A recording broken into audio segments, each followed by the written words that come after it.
Vamos hoy a hablar de una faceta en la vida de un gran hombre, pero estoy pensando en ciertas cartas que nosotros a veces recibimos. Y las cartas, hoy en día la gente dirá, la carta se iba a eliminar cuando llegó el correo y el Instagram y el Facebook, pero la carta sigue. Las cartas, uno recibe cartas, ¿verdad? Y las cartas tienen unas características. Uno le da importancia por de quién viene. Después, cuál es el contenido. Y después, cómo va a impactar mi vida. Y aunque no voy a hablar específicamente de la carta, voy a hablar de lo que está detrás y quién lo envió. En el cielo nosotros tenemos nuestro abogado. No es María, no es la religión. Dice la palabra de Dios que porque hay un solo Dios y asimismo un mediador entre Dios y los hombres, Jesucristo hombre. Jesús, mi abogado, intercede por mí. Él sabe. No es que Él va a lograr el favor del Padre, es que Él ya pagó el precio nuestro en la cruz del Calvario, pero tenemos que hacer algo nosotros por obtener ese favor, esa bendición. Así que las cartas tienen una importancia vital y de quién la manda y cuál es el mensaje. Bueno, hoy yo quiero hablar de algunas cartas que debemos considerar, aunque no va a ser exactamente hablar de la carta, sino qué hay detrás de ello. Y quiero considerar lo que dice también el apóstol, que en 2 Corintios, él dice que nuestras cartas sois vosotros, escritas en nuestros corazones, conocidas y leídas por todos los hombres. Esto nos hace pensar que nosotros andando, caminando y viviendo somos cartas. Somos carta leída delante de los demás, como hablábamos esta mañana, y no era preparado el tema, pero el periódico nos habla de que nuestra conducta habla mucho más, y el hermano Daniel nos hablaba también de su conducta en medio de una familia musulmán amiga. Así que hay un viejo adagio que dice, predica siempre, aunque algunas veces tengas que usar palabras. Entonces, las cartas somos nosotros, nuestra conducta. ¿Qué estás tú diciéndole al mundo? ¿Cuál es tu mensaje hacia los demás, los que te rodean? Yo soy cristiano. Really, de verdad. ¿Qué es lo que están leyendo de ti? ¿O crees que nada más van a leer el nombre y no van a leer el contenido? La gente está haciendo un escrutinio en tu vida y en mi vida. Pero hay un hombre que recibió una carta, y esta carta le he titulado una carta que mata. Hemos leído cartas de mortgages, de buenas noticias, cartas de amor. Bueno, esta carta es una carta que mata. Y esto tiene que ver con el periodo más oscuro de la vida del rey David. Y eso está en 2 de Samuel, capítulo 11. Usted puede abrir su Biblia en 2 de Samuel, capítulo 11, porque íbamos a estar citando. De todas maneras, los vamos a mostrar aquí en la pantalla. Pero quisiera incentivar de que usted siempre traiga su Biblia y revise y busque la escritura. Mire lo que pasó acá. ¿Quién era David? David es considerado el dulce cantor de Israel. Se dice que él escribió en la Biblia hebrea, habla de más de 87 salmos que escribió David. Un hombre prolífero, profundamente reflexivo, un hombre de una íntima comunión con Dios desde joven. Su nombre significa el amado o el escogido de Dios. ¿Sabe? David significa el amado o el escogido de Dios. Y me estaba llamando la atención que busqué en Wikipedia, y en casi todos los idiomas, excepto en otros que no tienen raíces latinas, no sé, no vi el chino, ni el japonés, ni el coreano, pero en casi todos los demás idiomas, David es el mismo nombre en todos los idiomas. David. Creo que en italiano hay una variante que es Davide, pero todos tienen la misma estructura. David es el amado de Dios. Es el héroe que venció al gigante En la batalla, cuando nadie se quería enfrentar, David enfrentó a aquel gran gigante, dándonos lecciones profundas y tremendas de que nosotros podemos enfrentar a nuestros gigantes, pero no por nosotros mismos. Él dijo, en el nombre de Jehová de los ejércitos. Es Jehová de Sabaoth. ¿Y saben quién es Jesús? Jehová de Sabaoth. Es el mismo Jesús el que venció en la batalla. Y Jehová de Sabaoth era el príncipe de los ejércitos de Jehová. Así que Él venció en el nombre de Jehová. Nosotros vencemos, y nos dice la Escritura, que somos más que vencedores por medio de aquel que nos amó, por medio de Cristo. Pero este es David. A propósito que el rey David ha sido uno de los que ha ocupado la galería de los artistas, sobre todo de la época de la Reforma. Qué gran cantidad de artistas tuvieron que ver con David, en estructuras, en pintura, en estatuas, en menciones, en poemas, etc. El gran rey David es el siervo que calmaba el tormento del rey Saúl. Cuando el rey Saúl, en desobediencia a Dios, estaba siendo atormentado por un espíritu malo, porque él mismo había atraído eso a su vida, el rey David, siendo joven todavía, iba a tocarle, porque era un hombre, un muchacho que desde pequeño sabía la música y calmaba al atormentado rey Saúl. De manera que era un muchacho que tenía un corazón bello, un corazón para Dios. Y de hecho, se dice de David que era un hombre conforme al corazón de Dios. Sigamos más de David. Es el amigo entrañable de Jonatán. Jonatán era el hijo del rey Saúl. Y él y David hicieron una amistad tan poderosa, que es la amistad más fuerte y más clásica y pura entre dos hombres. Una amistad que iba inclusive a dar uno la vida por el otro, David y Jonatán. O sea que David tenía bien claro lo que era el compañerismo, la amistad y la fidelidad. Y también el héroe fugitivo incapaz de lastimar a su perseguidor. Ustedes recuerdan aquel pasaje cuando el rey Saúl, buscando a David para matarlo, porque tenía envidia, porque David había sido ungido como rey de Israel, porque Saúl había caído en desobediencia, y el profeta Samuel dijo, mira, tu reino ha sido quitado. Pero el rey Saúl se llenó de envidia, de ira, y fue a buscar a David para matarlo.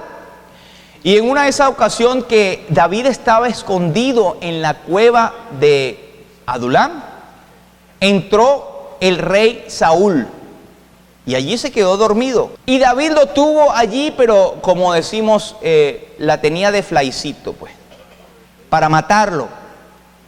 Y él se acercó con la espada al rey Saúl, y en su corazón noble que Dios le había puesto, él dijo, ¿cómo he yo de hacerle daño al ungido de Jehová?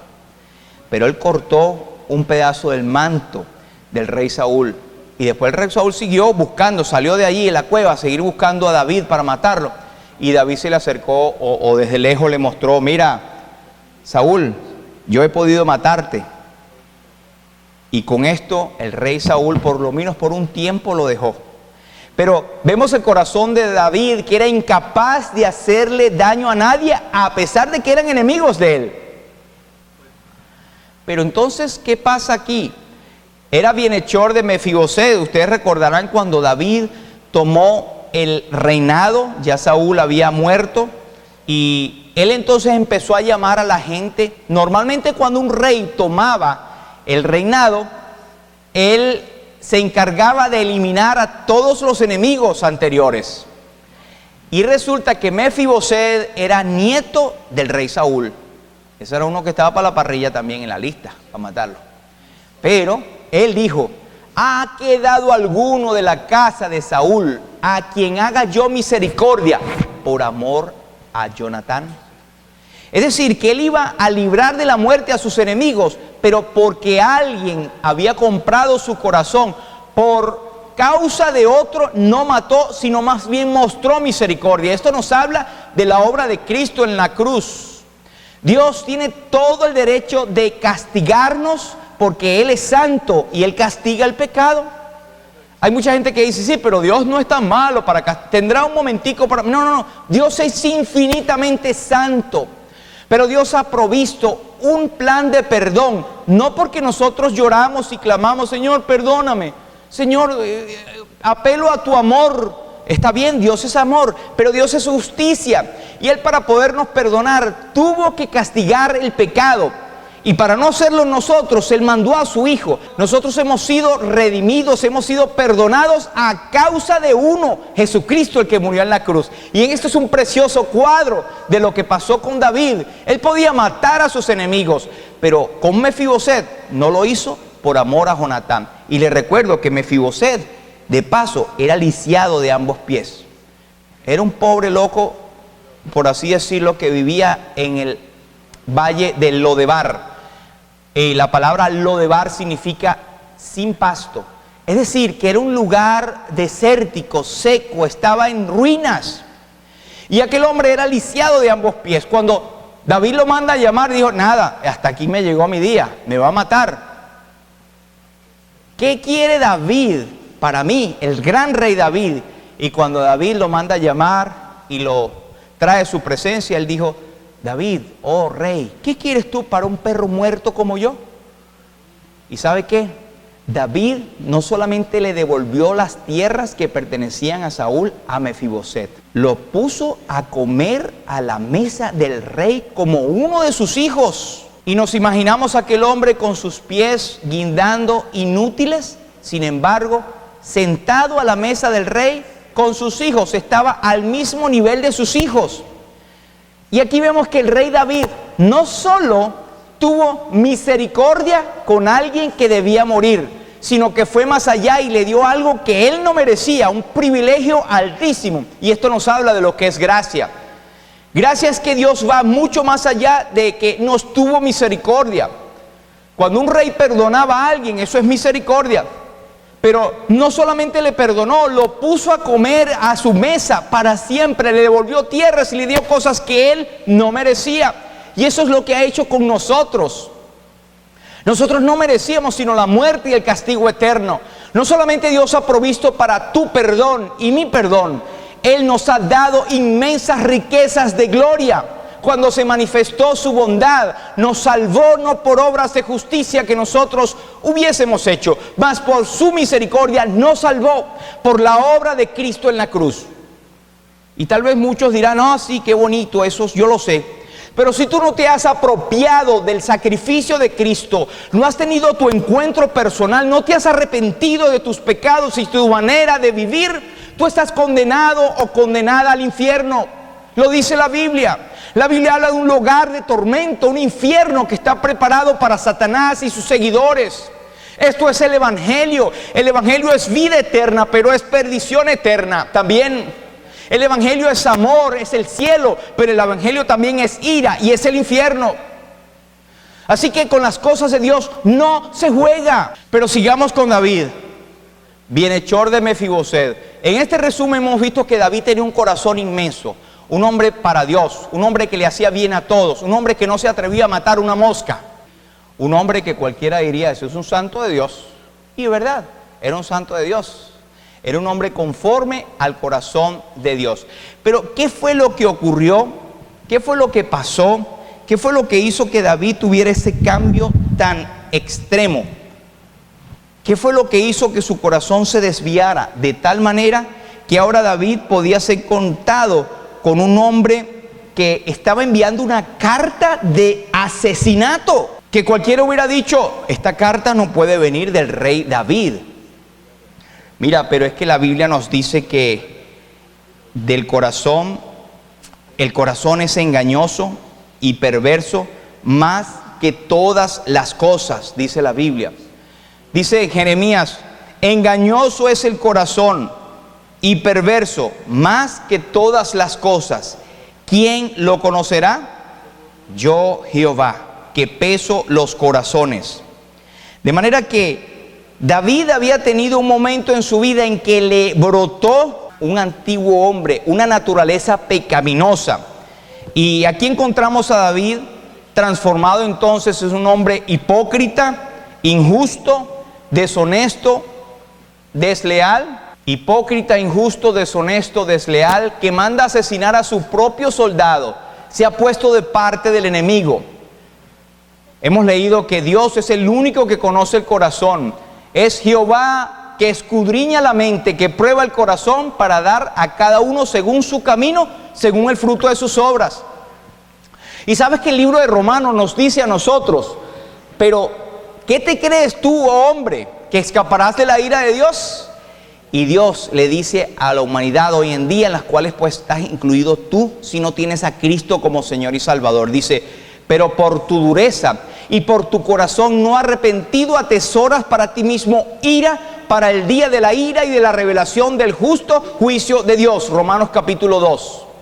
De manera que del corazón brotan los malos pensamientos, los malos deseos, las malas acciones.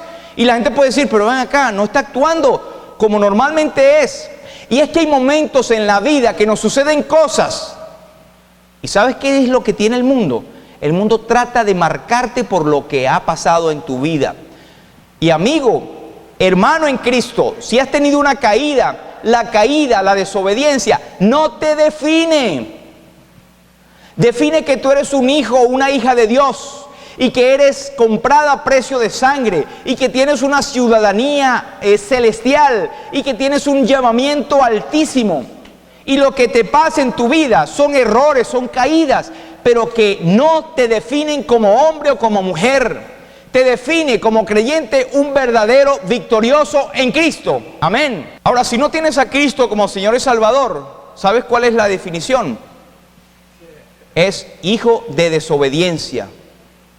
Cristo le dijo a los fariseos, vosotros sois de vuestro padre el diablo, porque las obras que él hace, ustedes las están haciendo. Así que el que no es creyente, no tiene a Cristo en su corazón y anda conforme a sus propios deseos, está siguiendo a Satanás, no es un hijo de Dios. Esa canción falsa que sale por allí, y recuerdo cuando estaba joven que había un grupo que se llamaba Viva la Gente, hace muchos años. Y bueno, uno de sus lemas era que todos somos hijos de Dios. No, eso es falso. No todos somos hijos de Dios. La Biblia dice que somos hijos de Dios cuando aceptamos a Cristo como nuestro Señor y Salvador. Pero sigamos acá adelante. 2 Samuel, capítulo 11, versículo 1. Leemos. Aconteció que al año siguiente, en el tiempo que salen los reyes a la guerra, que David envió a Joab y con él a sus siervos y a todo Israel, y destruyeron a los amonitas y sitiaron a Rabá. Pero David se quedó en Jerusalén. Y sucedió un día al caer la tarde que se levantó David de su lecho y se paseaba sobre el terrado de la casa real. Y vio desde el terrado a una mujer que se estaba bañando, la cual era muy hermosa. Envió David a preguntar por aquella mujer y le dijeron, aquella es Betsabé, hija de Eliam, mujer de Urías Eteo. Y envió David mensajeros y la tomó y vino a él y él durmió con ella. Luego ella se purificó de su inmundicia y se volvió a su casa. Este es uno de los momentos tristes de la vida del rey David. Una cosa que llama la atención es que David es puesto en la Biblia como el tremendo hombre de Dios, pero la Biblia, guiada, inspirada por el Espíritu Santo, no oculta los pecados de nadie. Y esto es para que nosotros sepamos que ellos eran hombres de carne y hueso y que la desobediencia tiene castigo y tiene consecuencias. ¿Qué pasó en el versículo 1? Dice que en el tiempo que salen los reyes a la guerra, David se quedó en Jerusalén. ¿Qué tiempo eran aquellos? Eran los tiempos de verano, el tiempo de primavera, porque en el tiempo obviamente de invierno, la nieve y todas las inclemencias del tiempo no dejaban hacer la guerra. Entonces los enemigos se ponían, la única forma que se ponían de acuerdo, no vamos a guerrear en este momento. Pero el tiempo se llegó en que debían de salir a la guerra. Y todos los reyes iban con su ejército, daban órdenes. De hecho, en 2 Samuel se nos dice que David, yendo al frente, tenía la victoria de Jehová. Pero en aquel momento dice que David se quedó en Jerusalén, en el tiempo que debía de salir. ¿Qué pasó? ¿Qué le pasó a David allí? Mira, la Biblia dice que para el creyente, Nosotros estamos en una guerra espiritual constante y que por lo tanto debemos estar preparados, debemos estar apertrechados, debemos estar listos, debemos estar con toda la armadura de Dios para soportar, aguantar y pelear contra los dardos del enemigo. Pero David no estaba así, a pesar de que era un guerrero. Ahora, David tenían aproximadamente ya unos 50 años, estaba jovencito. Había llegado al tope de su carrera, tenía victorias abundantes y era conocido no tanto por sus victorias, que eran muchísimas, sino por su corazón misericordioso y su justicia, porque era un hombre que buscaba de Dios. Pero esto como que llenó su corazón.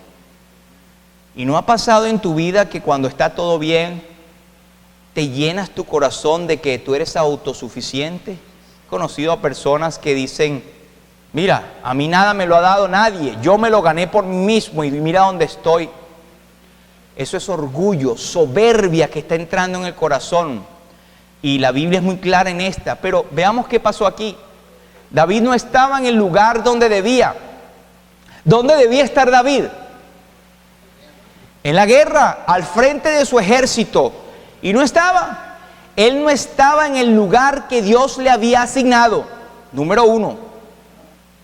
Tú y yo estamos en el lugar donde debemos estar como creyentes en Cristo. Amigo, que no conoces a Cristo, ¿estás en el lugar de redención, el lugar que Dios ha hecho para ti por medio de Cristo? ¿O estás viviendo tu vida como, no, yo soy joven, yo tengo dinero, tengo salud, eso puede esperar? Ten cuidado. Había un hombre del cual el Señor Jesucristo habló, que tenía mucho dinero, que preparó todos sus graneros y todas sus posesiones, y hizo granero, acumuló tremendamente y luego se sentó y dijo, alma, muchos bienes tienes guardado para muchos años, regocíjate, come, bebe. Y el Señor dijo, necio, esta noche vienen a pedirte tu alma, y lo que has provisto, ¿de quién será? Así es todo aquel que hace para sí tesoros y no es rico para con Dios. ¿Eres rico para ti mismo? ¿Dónde está Dios en tu vida? No, yo le oro a mi Diosito en la mañana, yo hago esto. ¿Crees a tu manera? ¿Te has descuidado, hermano creyente? Tengamos cuidado. Y esto viene para mí primeramente. Él no estaba donde debía estar. Segundo, se llenó del orgullo. No necesito ir.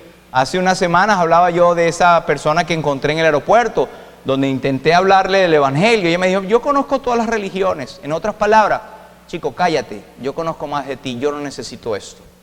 No me lo dijo en esas palabras, pero no me dijo perro, pero me enseñó el hueso. Así que, ¿dónde está tu corazón? ¿Está llenado de orgullo? ¿Crees que eres suficiente? Mira lo que le pasó a David, el gran rey David. Él no estaba orando por la guerra, menos por sí mismo.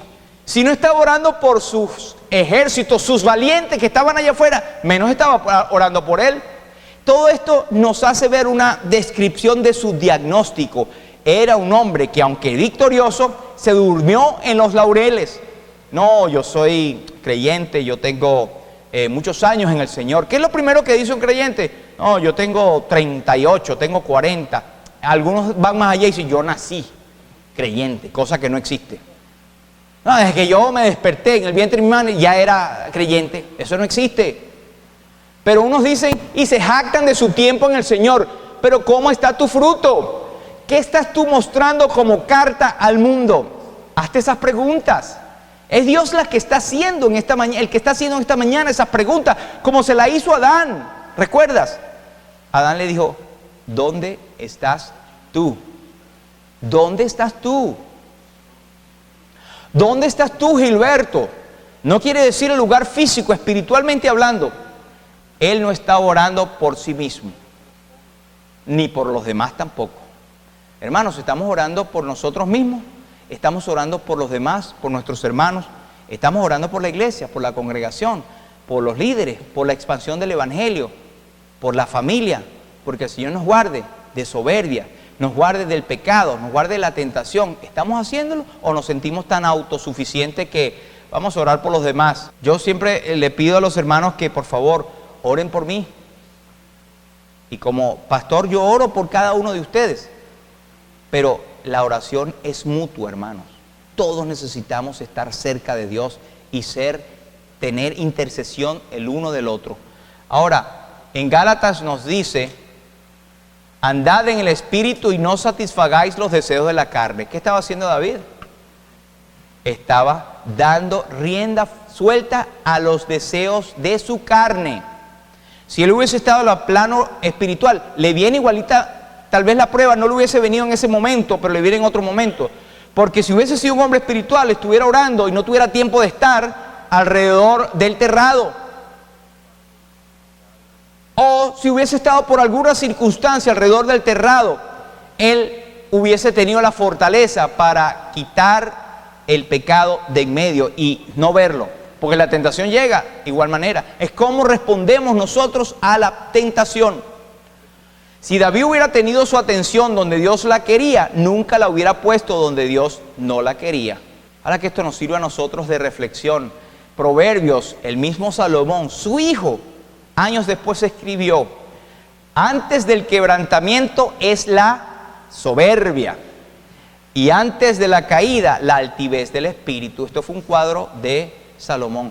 Y esto nos pasa a nosotros muchas veces. Veámonos en el espejo de la palabra de Dios. Cuando tengamos mucha soberbia, veamos muchos hermanos en la soberbia, y si nosotros somos, primeramente pidamos perdón y retrocedamos. Primera Pedro nos dice: sed sobrios y velad, porque vuestro adversario el diablo anda como león rugiente alrededor, buscando a quien devorar. Pero nosotros debemos resistirle firmes en la fe. David no estaba firme, el león vino alrededor de David. Y cuando él venció a muchos leones en el pasado y a gigantes en el pasado, este león de la tentación lo agarró y se lo comió. Sucedió un día al caer la tarde, dice el versículo, se levantó David de su lecho y se paseaba sobre el terrado de la casa y vio desde el terrado una mujer que se estaba bañando, la cual era muy hermosa. Qué carrizos hacía David en el terrado. Y otra cosa, dice que él se levantó al caer la tarde. No es que al salir la mañana se levantó, es lo que tú quisieras ver. Al caer la tarde, no era de noche todavía. Él estaba durmiendo, una siesta larguísima. Se levantó, estaba durmiendo durante el día y se levantó, en vez de orar. No sé si estaba enfermo, la Biblia no lo dice, pero dice la Biblia que al caer la tarde se levantó de su lecho, de su cama. Me imagino que estando en esa condición, hasta la cama desordenada la dejaría. Se paseaba sobre el terrado. Dicen los que saben que la palabra pasear habla de una intranquilidad de un lado a otro. No tenían paz. Isaías nos dice: no hay paz, dijo mi Dios, para los impíos. Aunque el impío se designa aquel que está lejos en su piedad respecto a Dios, puede aplicar al creyente. Cuando no estamos espirituales fuertes delante de Dios, estamos inquietos, estamos llenos de inquietud y ansiedad. Y el apóstol nos dice: por nada estéis afanosos, sino sean conocidas vuestras peticiones. ¿Cuál hubiese sido el remedio de David? Orar. Señor, quítame esta inquietud. Señor, y ve la tentación. Oh, Señor, me voy para atrás, voy a orar. No era de noche, estaba durmiendo. Ya David venía descuidado y no fue de repente. No creamos que esto fue que le pasó a David así de la noche a la mañana. Esto tenía ya tiempo. Mire, David había demostrado su incontinencia con la cuestión de la lujuria y la cuestión de mujeres, porque él ya había inclinado su corazón a varias mujeres. Y esto no era la voluntad de Dios. Era algo que venía ya desde arriba. Cuando lamentablemente uno cae en pecado, eso no fue de repente, mira, lo agarró descuidado. No. En el sentido es que no es en el momento, pero sí ya venía un descuido progresivo. ¿Cómo están nuestras vidas? ¿Cómo estamos delante del Señor? ¿Cómo está nuestro corazón? ¿Oramos todos los días o estamos durmiendo? ¿Estamos con sueño todo el tiempo? ¿Tenemos flojera? No vamos a hablar de la iglesia, tenemos que hablar. No vamos a la iglesia porque me dio flojera. O porque estoy más ocupado. Porque hay otras cosas más importantes que tuvo que hacer. En alguna ocasión alguien me dijo, lo que pasa es que el domingo es el único momento que tengo para tener tranquilidad y reposar. Entonces no es la prioridad el día del Señor. No fue de repente. Proverbio nos dice, perezoso, ¿hasta cuándo has de dormir? ¿Cuándo te levantarás de tu sueño? Un poco de sueño, un poco de dormitar y cruzar por un poco más las manos para reposo. Así vendrá tu necesidad como caminante y tu pobreza como hombre armado. Deja la flojera. El apóstol Pablo dice, levántate tú que duermes y te alumbrará Cristo, porque ya está más cercano de nosotros el día de redención que cuando creímos. La noche está avanzada y se acerca el día. Despojémonos pues de las armas de las tinieblas y vistámonos la luz. Despiértate. Envió David a preguntar por aquella mujer y le dijeron, se llama Betsabé, es hija de Eliam, mujer de Urías Eteo. Y David la mandó a buscar. Y la tomó, vino a él, durmió con ella. Luego ella se purificó de su inmundicia y se volvió a su casa. Esto tiene una connotación. Es que Betsabé quedó embarazada. Y para que no hubiese duda que era de Urías, su esposo, dice que ella se purificó de su inmundicia. Esto según las ceremoniales de la ley. Después que la mujer tenía el periodo menstrual, ella tenía que purificarse de su inmundicia. Es decir, que no había forma de que ella estuviese embarazada antes de eso. Ahora, cuando él preguntó, ¿quién es esa mujer? Le dijeron, mira, es hija de Eliam, es mujer de Urías Eteo. Ya con eso hubiese sido suficiente para prendérsele las alarmas y decir, Eliam es uno de mis mejores guerreros. Y no solamente Eliam, ella era nieta de Ahitofel, y Ahitofel era uno de los consejeros de David.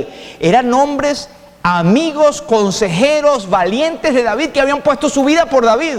Esto no lo paró. Él siguió adelante, porque yo soy rey y yo quiero esto. ¿No tenemos nosotros bajo esta actitud? No, yo soy el hombre de la casa, yo hago esto, y el yo para allá y el yo para acá.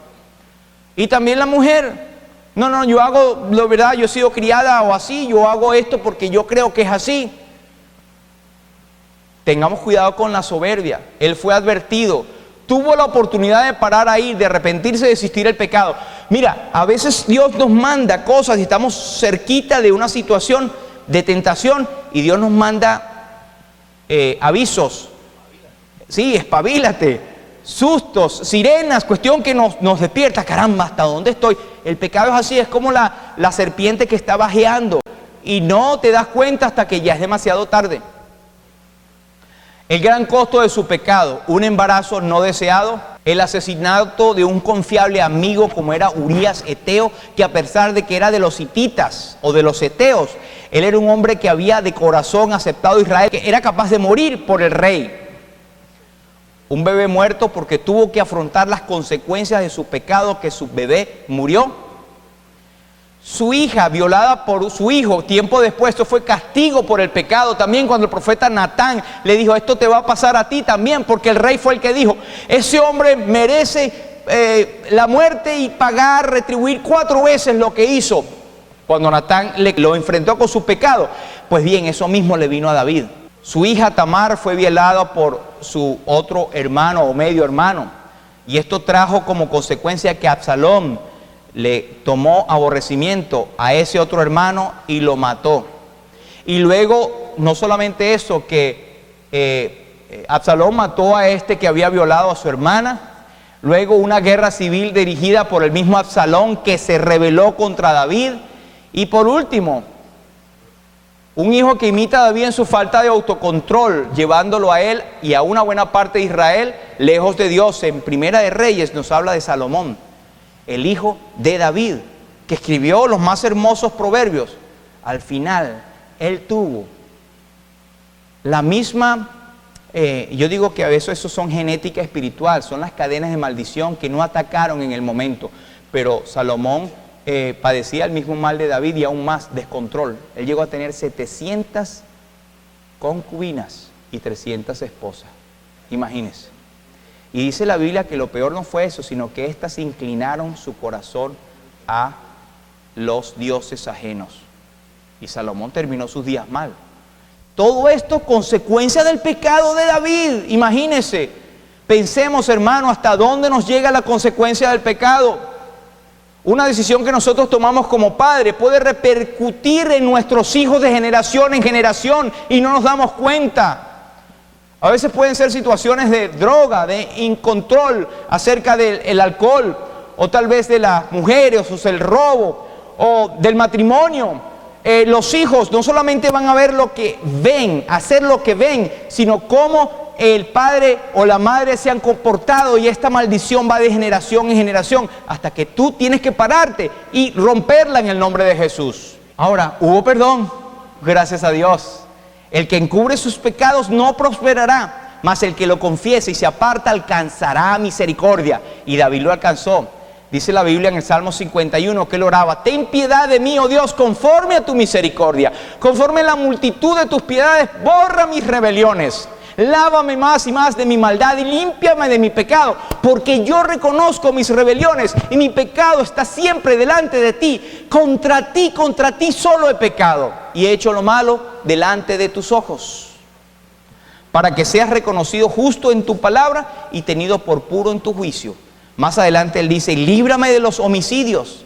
Y en el Salmo más adelante también dice: crea en mí, oh Dios, un corazón limpio y renueva un espíritu recto dentro de mí, y espíritu noble me sustente. Hoy más que nunca se aplica esa situación de Israel, de David, cuando él habló: examíname, oh Dios, conoce mi corazón, pruébame y prueba mis pensamientos y ve si hay en mí camino de perversidad y guíame en el camino eterno. ¿Hay perdón en Jesús?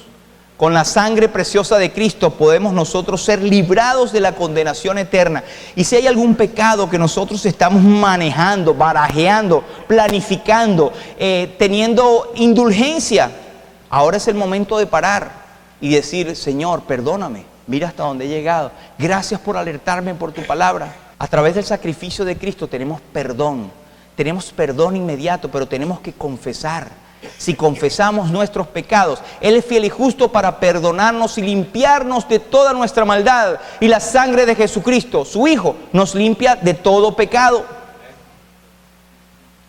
Hay un himno viejo que cantamos hace tiempo y no lo cantamos acá. Ojalá que pudiésemos cantarlo un día, pero dice: que mi vida entera esté consagrada a ti, Señor, que a mis manos pueda guiar el impulso de tu amor. El coro dice: lávame en la sangre del Señor, límpiame de toda mi maldad, traigo a ti mi vida para ser, Señor, tuya por la eternidad. Dice la otra estrofa: que a mis pies tan solo en pos de lo santo puedan ir, y que a ti, Señor, mi voz se complazca en bendecir. Y por último,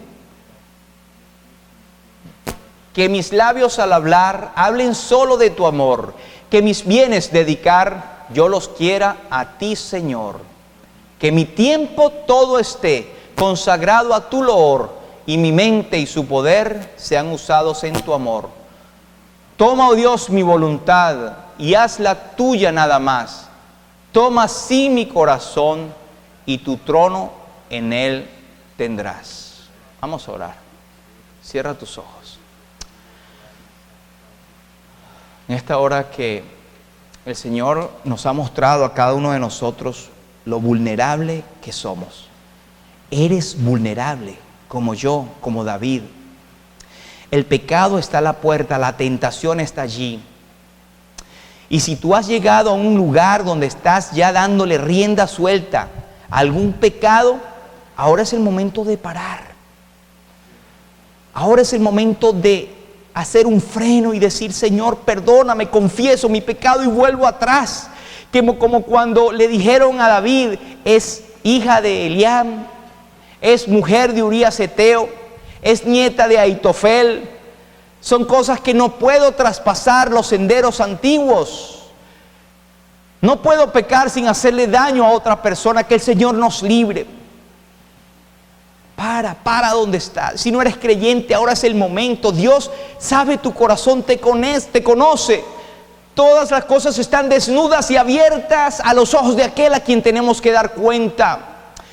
Padre, te pido en el nombre de Jesús por cada uno de mis hermanos en esta mañana. Gracias porque tu palabra ha impactado mi corazón, Señor, y me advierte.